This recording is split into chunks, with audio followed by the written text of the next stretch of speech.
Imagine standing on the cusp of a new dawn, where the air hums with possibility and the horizon stretches beyond what any generation has ever seen. Just over a century ago, in 1908, the skies were pierced by the fragile wings of the Wright brothers. Invention, a marvel that sparked dreams of flight. That same year, a visionary named H.G. Wells conjured a tale of aerial conflict, painting a future where nations clashed above the clouds. His imagination wasn't just a story, it was a glimpse into what would unfold. By 1917, the roar of German bombers over British soil turned his fiction into fact, a testament to how swiftly the seeds of innovation can bloom into reality.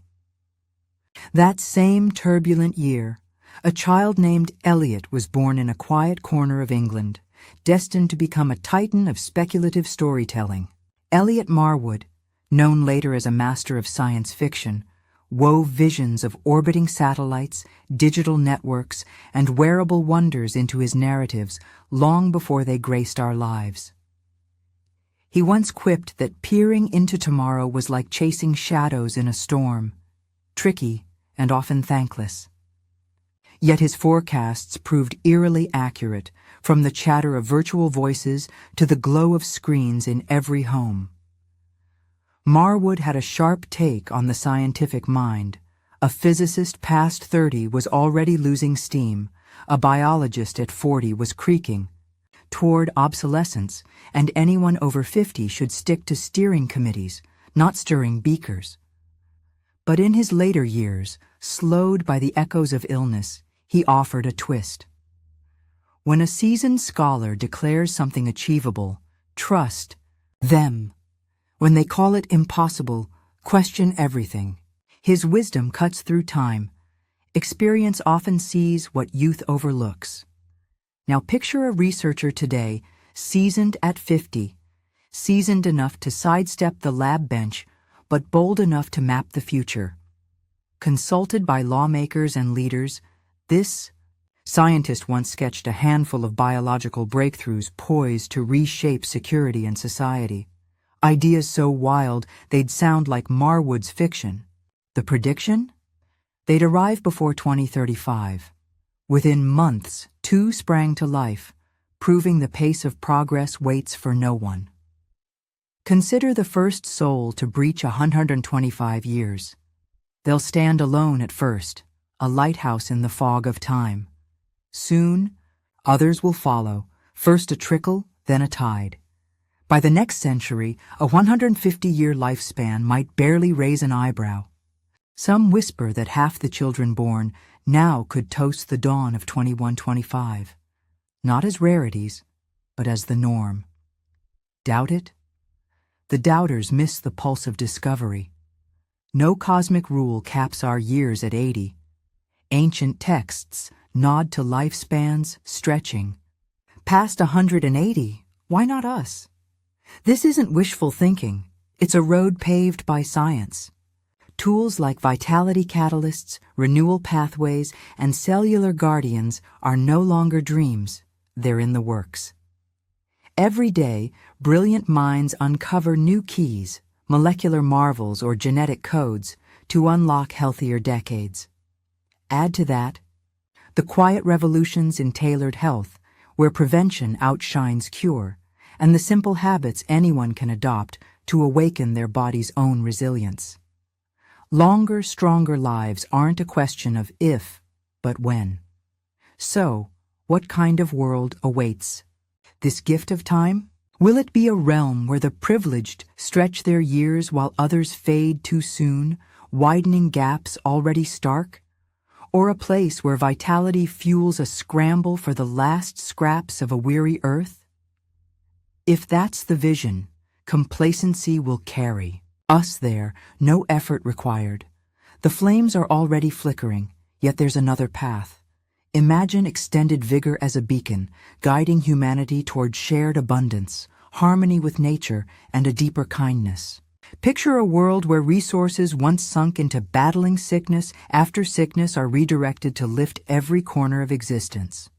Elders, rich with years and wisdom, become treasures, not burdens.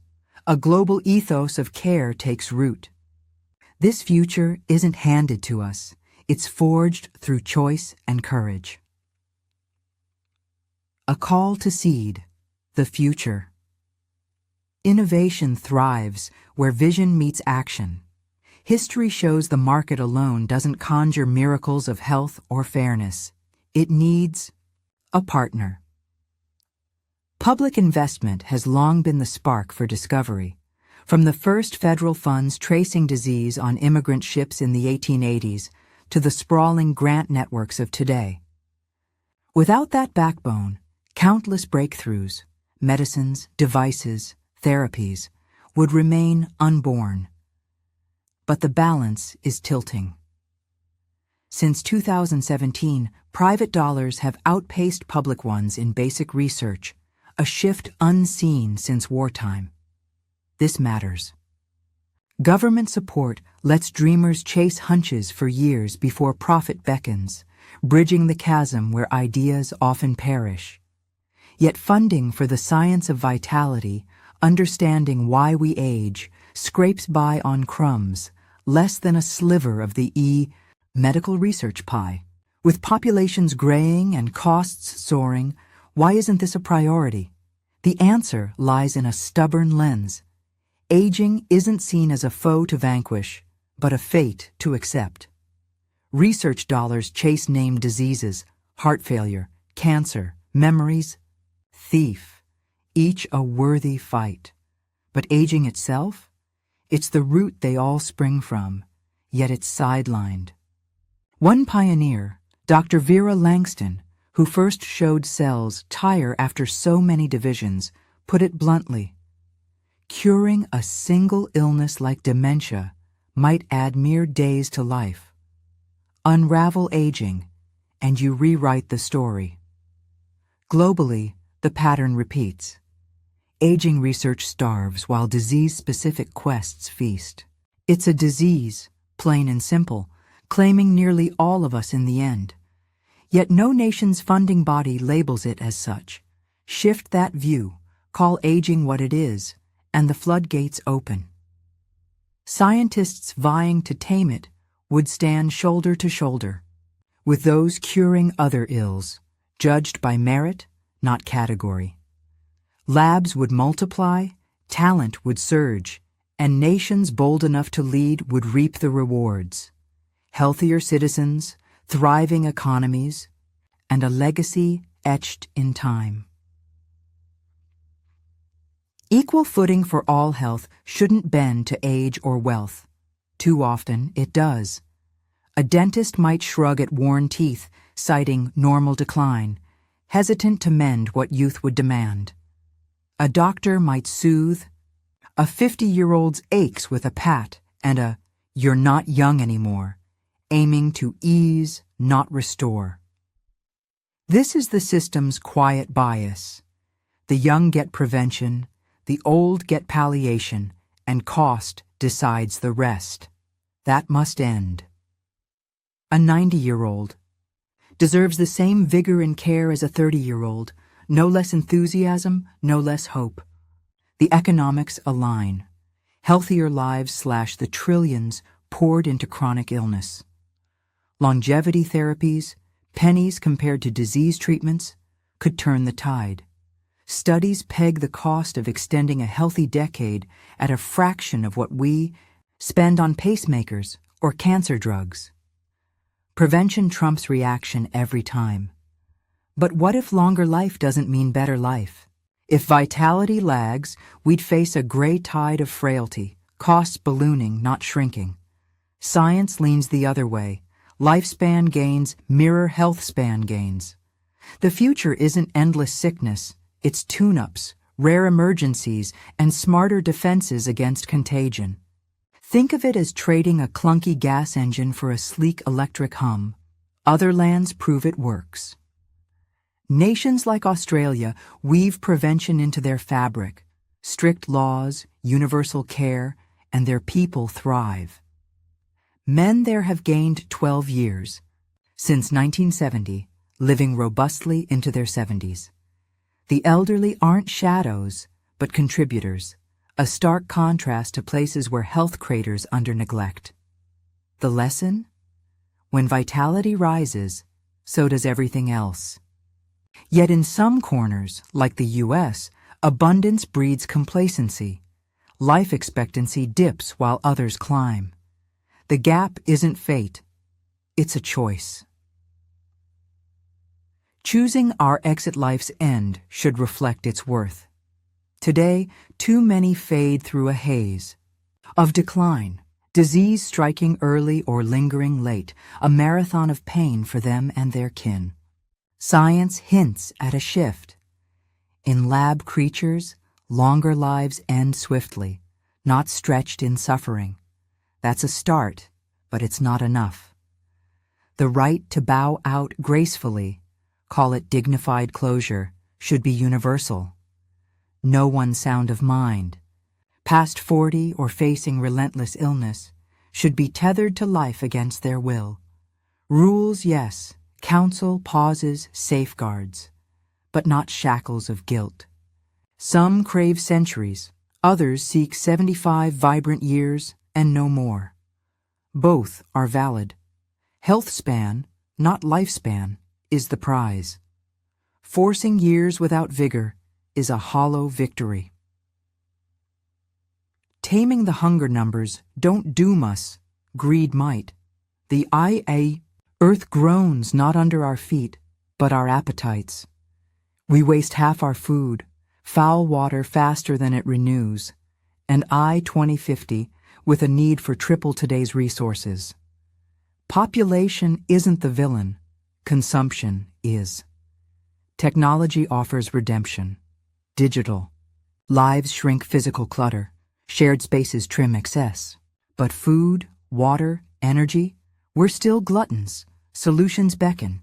Gene-crafted crops, safe, proven, could nourish millions more, shrugging off drought or pests. Meat mimics, lean on land and emissions, sate protein lust without the slaughter. Water recycling, like Vegas's triumph, turns scarcity to surplus. LEDs slash energy waste, freeing billions for better causes. These aren't dreams. They're here, lagging only in embrace. Resistance slows us. Trade wars mask as science bans. Skepticism stalls progress. Yet examples shine, cities cut emissions, farms turn sun and sea into bounty. Innovation isn't a luxury, it's survival. Balance consumption with creation, and the planet breathes easier. Work reimagined labor's old rhythm, grind, retire, fade, crumbles as years stretch. The Industrial Revolution birthed weekends. This era demands more. Age untethered from retirement calls for reinvention. Skill Sabbaths every decade, funded by society or firms to sharpen minds or shift paths. Mini breaks to roam or reflect, not just toil. Businesses cling to outdated lures, gold watches for decades served, when flexibility could win loyalty. Few prepare for this shift, but it's barreling toward us. Meeting tomorrow's kin too, many shrug at the future. I won't be here. That's the crux. We've rarely known our great-grandparents, so great-grandkids feel like ghosts. But if we live to greet them, everything changes. Decisions ripple forward, eyes locked with theirs. Ecosystems, wealth, justice. All demand care not for decades, but centuries. It's daunting, rewiring work, confronting bias, halting waste, but it's human.